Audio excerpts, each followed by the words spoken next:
말씀을 듣기 전에 제가 한번 이런 질문을 드리고 시작했으면 좋겠습니다.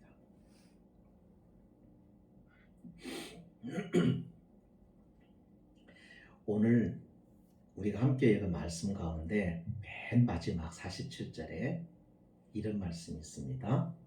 진실로 진실로 너희에게 이르노니 믿는 자는 영생을 가졌나니 그랬습니다. 물어봅시다. 믿음으로 영생을 얻는 것입니까? 아니면 영생을 얻었기에 믿음을 갖게 되는 것일까요?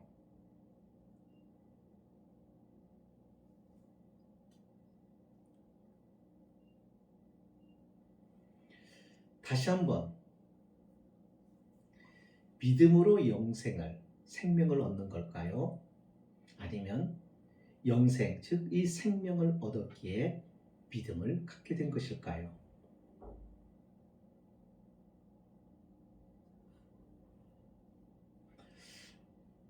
우리가 신앙생활 하면서 굉장히 중요한 것이 뭐냐면요. 하나님의 말씀을 의지하고 믿음 생활을 해야 되잖아요. 그냥 믿습니다, 믿습니다. 그러고 가는 게 믿음 생활이 아니라 내가 뭘 믿는지, 내가 믿고 있는 게 무엇인지 그 근거가 분명해야 된다는 것이죠. 그러려고 하면은 내가 무엇을 믿고 있는지, 어떻게 믿고 있는지를 알고 믿음 생활을 해야 되는 것이잖아요.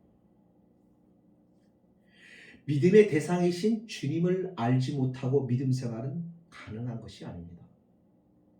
믿음 생활을 제대로 하려고 하면 믿음의 대상이신 하나님에 대하여, 주님에 대하여 잘 알아야 됩니다. 그렇게 잘 알려고 하면은 그분의 말씀하신 말씀을 우리가 잘 들어보고 그 말씀의 의미가 무엇인지 고민하며 생각하니 우리의 지혜와 우리의 능력으로는 그 말씀의 깊이를 헤아릴 수 없기에, 그래서 성령의 도우심을 구하며 기도하며 하나님의 말씀을 묵상해야 그 말씀의 의미를 깊이 깨닫게 될 뿐만 아니라 그 말씀하신 그분이 어떤 분이신가를 알게 된다는 말이죠. 오늘 본문에 어떻게 시작합니까? 말씀의 내용이 41절에 자기가 하늘에서 내려온 떡이라 하심으로 유대인들이 예수에 대하여 수군거렸다라고 말씀합니다. 예수님께서 말씀하셨습니다. 하나님의 떡은 하늘에서 내려 세상에 생명을 주는 것이니라. 33절에. 그러면서 이 말씀, 생명의 떡을 하늘에서 내려서 세상에 하나님이 주신다라고 말씀하면서 이렇게 자신이 생명의 떡인 것을 분명하게 밝히세요. 사람들이 예수님께 그 떡을 항상 우리에게 달라고 요구하자 35절에서 예수님께서 나는 생명의 떡이니 라고 말합니다. 자신을 생명의 떡이라고 말씀을 했어요. 그러니까 예수님 자신이 하늘에서 내려온 생명의 떡이라고 한 것이 유대인들에게는 쑥덕거리는 이야기거리가 되었다는 얘기인데, 이 말의 의미가 뭐냐면요, 이 사람들이 그 예수님의 말씀을 믿었다는 얘기예요? 안 믿었다는 얘기예요? 안 믿었어요. 쑥덕거렸다는 거예요. 웃겨. 자기가 하늘에서 내려온 떡이라고? 우리가 누군지를 다 알고 있는데 저 예수, 자기 아버지가 요셉 아니야? 그의 어머니 마리아도 우리가 알고 그의 형제들도 우리가 다 알고 친척들도 다 아는데 뭔 뚱딴지 같은 소리야. 그러니까 이 사람들은 예수님에 대하여 온전히 이해를 했어요? 못했어요? 못한 겁니다. 그냥 눈에 보여지는 육신의 아버지인 요셉의 아들로만 그런 바라본 거죠. 그러니까 예수님을 정확하게 보지 못한 거죠. 예수님은 당신을 가리켜서 하늘에서 내려온 떡이라고 말씀하신 것은 육신적인 표면적인 그런 예수님의 어떤 이야기가 아니라 하나님의 비전과 계획과 섭리 속에서 온 우주 만물의 전체 속에서 그것을 창조하신 하나님의 관점에서 자신이 어떤 목적으로 이 땅에 왔는지에 대하여 분명하게 말하는 것입니다. 예수님의 말씀은 진실이요 사실이요 진리인 것이죠. 근데 사람들은 그 예수님을 모르는 거예요. 몰라봐요.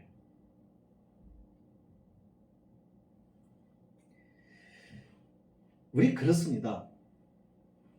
하나님의 존재 그리고 그분의 말씀은 세상의 어떤 지식과 비교 자체가 불가능한 겁니다. 웬만큼 세상에 있는 책들은 서적들은 한 번, 두 번, 세 번, 몇 번 읽으면 내용이 다 파악이 되고 더 이상 들여다볼 그렇게 중요한 것들은 없습니다. 그러나 우리가 성경 하나님의 말씀을 읽어보면 체험하는 것이 한 번 읽고 두 번 읽고 세 번 읽고 이상한 것은 읽으면 읽을수록 참 묘한 것이 재미가 있을 뿐만 아니라 그 말씀의 깊이가 더하다고 하는 것을 깨달았고 그 깊이가 한없이 들어가고 그 진리의 깊이가 끝이 없다는 것을 발견하고 고백하는 것이죠. 그래서 성경을 100독을 성경을 200독을 하고 그렇게 하다 보면 이 사람은 어떤 사람이 돼요? 하나님의 말씀에 풍성한 것들을 저장하고 있다 보니까 그 사람에게는 놀라운 탐이 갖지 못하는 특별한 지혜를 얻게 되는 것입니다.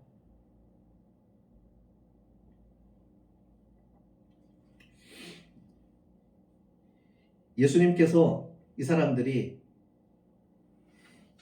예수님 자신이 누구라고 하는 것을 밝혔는데 사람들은 예수님이 요셉의 아들이지 뭐냐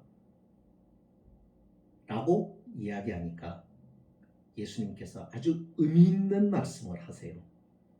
다시 말하면 왜 예수님이 자신을 이렇게 생명의 떡, 하늘로부터 온 떡이라고 설명하는데 이 사람들은 못 알아듣는지 그 이유를, 그 해답을 가르쳐 주셔요.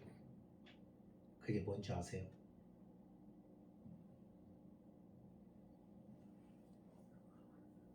(43절부터) 볼게요. 예수께서 대답하여 이르시되 너희는 서로 수군거리지 말라.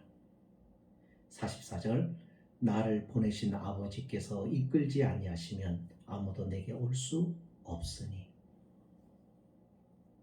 정답이 뭐냐면 아버지께서 너희를 내게로 이끌지 않으면,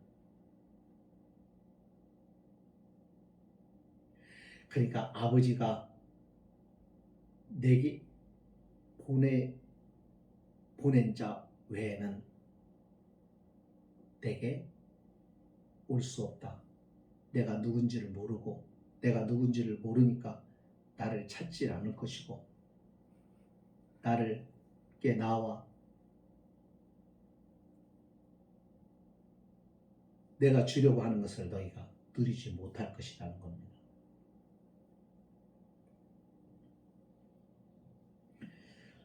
교회 안에도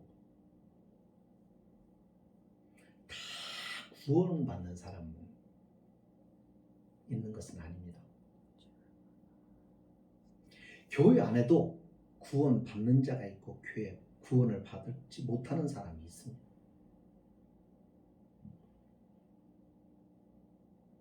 교회 안에도 믿음에 깊이 들어간 사람이 있고 그냥 덜렁덜렁 교회만 다니는 사람이 있습니다.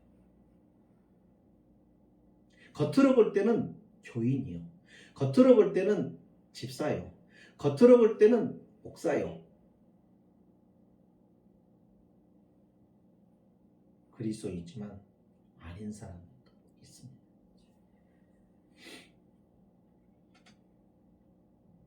교회 안에서 이렇게 논쟁도 많이 벌어집니다. 논쟁이 왜 벌어지냐면 생각이 다르기 때문이죠. 이 생각을 극복할 수 있는 것, 이 다른 생각을 극복할 수 있는 것은 주님 안에서 통일이 이루어지는 거예요. 주님 안에서 진리를 깨달으면 생각이 같아집니다. 주님을 이해하게 되면 생각이 통일됩니다. 그래서 하나가 이루어지는 거예요. 그러니까 하나가 이루어지지 않는다라는 것은 주님 안에 온전히 거하지 않기 때문에 그런 현상이 나타나는 것이죠. 교회 안에도 그래서 그 역사적으로 보면은 그래요. 여러분 우리가 잘 아는 대로 오늘 이 말씀에 이끌린다. 주님께서 하나님께서 아버지께서 이끌지 아니하시면 아무도 내게 올 수 없다. 이렇게 말씀하시는 거. 이끈다는 말이 무슨 얘기예요? 하나님이 선택해서 인도하신다는 말이에요. 그죠? 하나님이 선택해서 인도하는 자가 주님께로 나온다. 그 말입니다.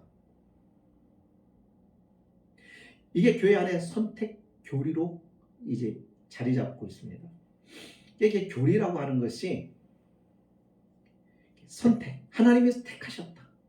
그러니까 내가 하나님을 택한 것이 아니라 하나님이 나를 택하셨다.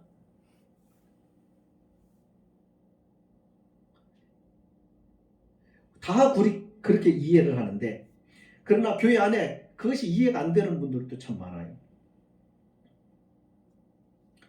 아니 내가 내 발로 나왔는데 내가 믿고 싶어서 내가 믿었는데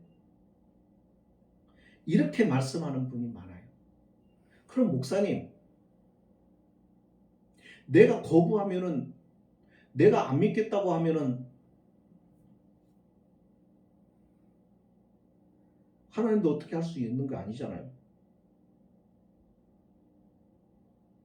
그러니까 내가 하나님이 선택하시고 나를 부르셨지만 나도 참여했다 이거예요. 나도 허락했단 말이에요. 내 의지가 거기에 있었다라고 말하는 분들도 계십니다. 그래서 그 생각 때문에 성 어거스틴이 있었을 때는 성 어거스틴은 선택의 교리를 얘기했어요. 하나님의 선택, 전적인 하나님의 선택으로 이루어져. 여기에 반대하는 사람, 인간 아니다. 하나님의 선택도 있었지만은 인간이 거의 선택에 대하여 하나님의 부르심에 대해서 응답, 의지로 대답했다. 라고 주장하는 펠라기우스라는 사람도 있었습니다. 칼빈 때는 또 칼빈이 하나님의 전적인 은혜로 하나님 우리를 부르셨다. 우리를 전적으로 하나님이 택하셔서 부르셨다. 그런데 그 주장에 대하여 알미니우스라고 하는 사람은 하나님이 전적으로 우리를 부르시기도 하셨지만 우리가 우리의 의지로 그 하나님의 부르심을 응답했기 때문이다. 루터 때도 마찬가지입니다. 루터는 하나님의 선택을 주장했고 에라스무스는 인간의 의지를 주장합니다. 그러니까 언뜻 이렇게 보면은 그래 하나님이 부르셨지만 우리도 응답을 했지. 내가 하나님 믿기로 이렇게 했지. 그러니까 그 의지가 있었기 때문에 내가 이렇게 구원받아서 하나님 자녀로 살지. 이 말이 더 설득력 있는 것 같은데 성경의 말씀은 그건 인간의 생각이고 하나님의 말씀은 뭐예요? 하나님의 일방적인 선택에 의한 구원이에요.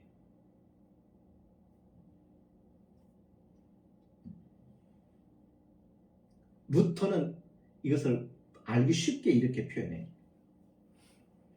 하나님이 우리를 선택해서 부르신 것에 대하여 우리가 그 반응이 능동적으로 반응한 게 아니라 수동적으로 반응했다. 이렇게만 이야기합니다. 그러니까 이 말 속에는 이끄신다는 말의 단어를 조금 우리가 알아둘 필요가 있는 거죠. 이끈다고 했을 때 그 말 속에 숨겨져 있는 의미를 한번 찾아보세요. 이끈다고 하는 말 속에는 이 단어 속에는 저항이라는 것이 있습니다. 이끌었다. 그러니까 끌려오지 않으려고, 인도받지 않으려고, 자발적으로 따라오지 않으려고 하는 그 사람을 어떻게 이끌었다. 그 말씀이죠. 그러니까 성경에 이런 단어들이 몇 군데 나오는데 소개를 하면 이겁니다. 물고기를 그물로 끌어올렸다 했을 때도 이 이끌렸다는 단어를 씁니다. 빌립보 관원들 앞에서 바울이 끌려갔을 때도 이 단어를 씁니다. 베드로가 겟세마네 동산에서 예수님 기도한 다음에 예수님이 붙들려 가려고 했을 때 칼을 뽑았을 때 그 뽑을 때도 바로 이 단어를 씁니다.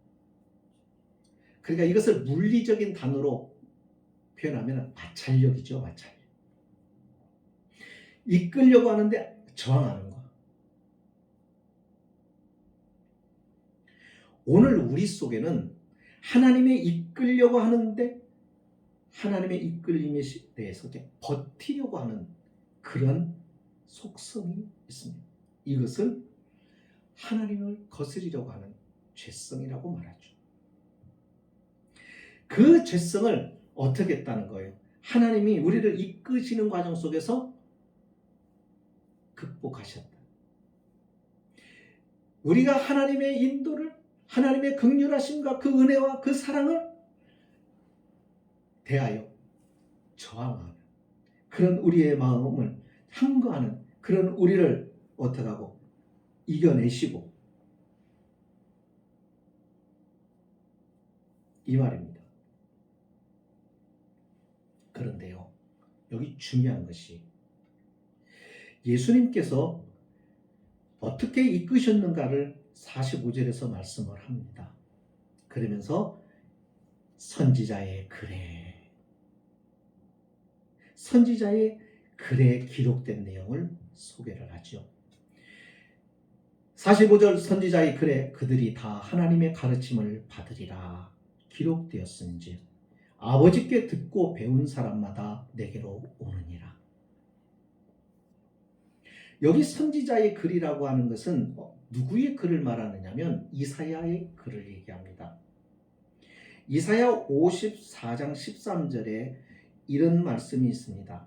내 모든 자녀는 여호와의 교훈을 받을 것이니 여호와의 교훈을 받는다 그랬습니다. 누구는? 네 자녀는. 여기서 네 자녀는 이스라엘 백성을 말하는 것이고 이스라엘 백성은 하나님께서 선택한 백성들이죠. 그러니까 이 사람들은 모든 인류를 말하는 것이 결코 아닙니다. 여기에 예수님께서 이사야의 이 글을 인용하시면서 그들은 누구예요? 하나님의 백성으로 선택된 자들이 다 하나님의 가르침을 받으리라. 그러니까 이 말씀의 이야기는 무슨 얘기냐면 결론부터 말하면 우리가 믿음으로 생명을 얻는 것이 아니라 하나님께서 선택하여 생명을 주심으로 그가 믿음을 갖게 되었다라는 말입니다.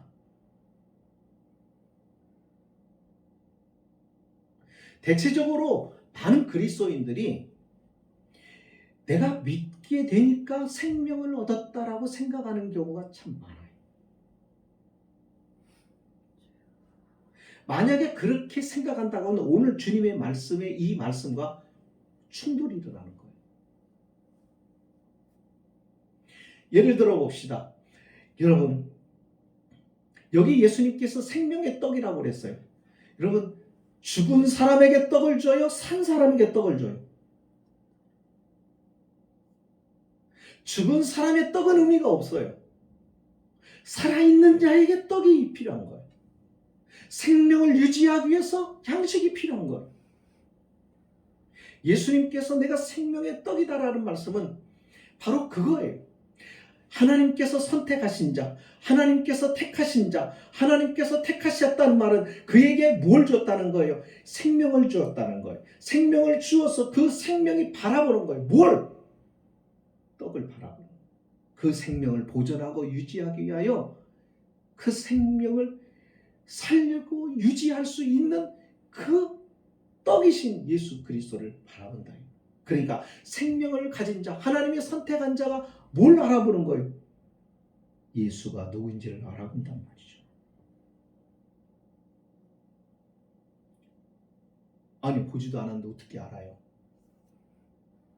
알아요. 욥기에 보면 제가 전에도 계속 말씀드리지만 욥이 살았을 때는 족장시대라고 그랬어요. 그죠? 그러니까 문명이 그렇게 크게 발달되지 않았을 때란 말이죠. 아브라함이나 이삭이나 야곱이나 이런 족장시대가 살았을 사람이에요. 그 족장시대의 인물인 욥이 고난을 받을 때 그때 자기 친구인 3명이 와가지고 자신 와서 이렇게 대화를 하잖아요. 그때 빌닷이라고 하는 친구의 말을 듣고 그가 빌닷에게 이야기하면서 이런 고백을 합니다. 무슨 얘기를 하냐면 그게 26장 7절인가 보면은 하나님이 어떤 하나님이라고 말하냐면 그는 북편의 하늘을 펴시고 땅을 공간에 달아놓으셨다라고 말해요. 그러니까 이 땅이 어떻게 있다고요? 공간에 떠 있다라고 말해요.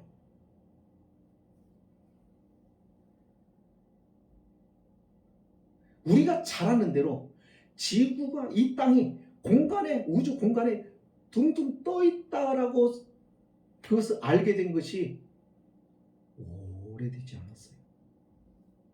그런데 욥은 족장 시대 때 벌써 그것을 이야기해요.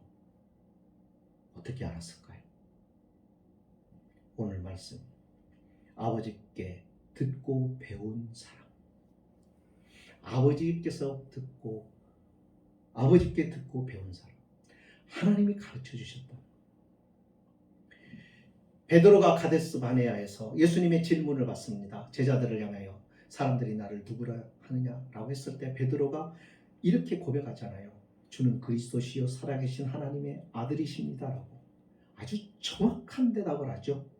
그때 예수님이 베드로에게 하시는 말씀이 바요나 시몬아 네가 참 복이 있다. 왜 복이 있어요?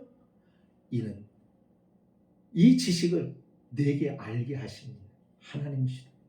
하나님이 그 지혜를 내게 가르쳐 줬다. 오늘 우리도 경험합니다. 어떨 때 이 목사의 입장에서 설교할 때요. 전혀 생각지도 않고 전혀 예상치도 않고 내가 배우지도 않고 어느 책에도 읽지도 않았는데 이 말씀을 전하다 보니까 성령의 감동에 의해서 놀라운 새로운 것을 깨닫고 전할 때가 있습니다. 순간적으로.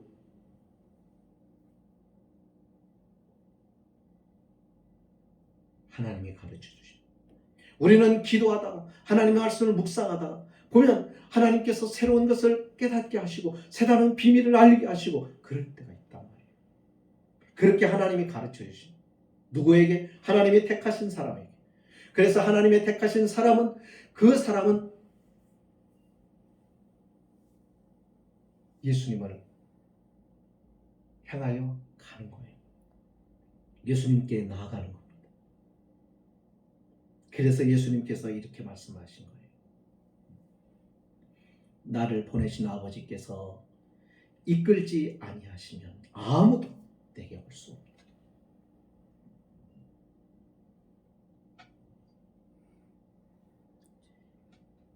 그러니까 내가 예수님을 영접하기 전에 하나님은 나를 선택을 하셨습니다.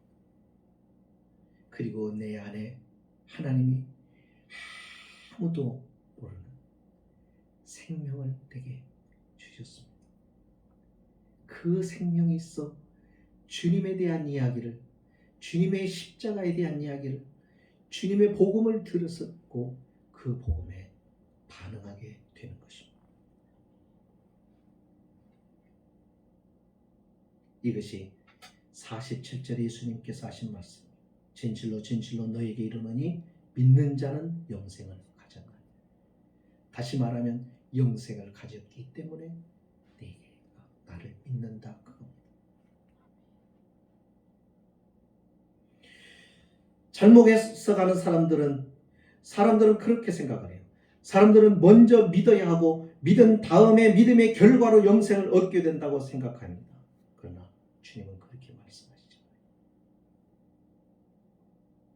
그러니까 우리가 얼마나 성경을 잘 모르고 신앙생활을 하는지를 알아요. 하나님의 선택이 왜 그렇게 중요한지를 우리는 알아요. 하나님이 택하셨기에 복음이 우리에게까지 온 거예요. 하나님이 나를 선택하시지 않았으면 그 복음이 내게 오지 않는 거죠. 그러니까 바꾸어 말하면 그겁니다. 우리가 전도하는 것은 그 사람을 살리려는 것이 아니라 하나님께서 생명을 준 자를 찾아내는 것입니다. 우리는 그 생명을 가진 자에게 그리스도 예수를 전하면 그가 그 예수에 대한 이야기를 듣고 어떻게 하는 거예요? 믿음이라는 것들이 만들어지는 거죠. 왜요? 그 안에 하나님이 뿌려놓은 생명이 있기 때문이죠.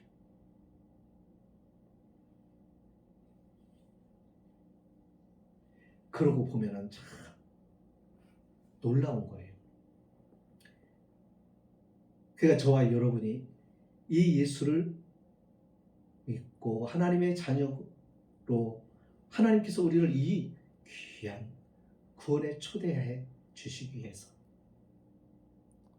나를 선택하시고 나라고 하는 사람을 하나님 기억하시고 나라는 사람을 역사에 보내실 것을 염두에 두시고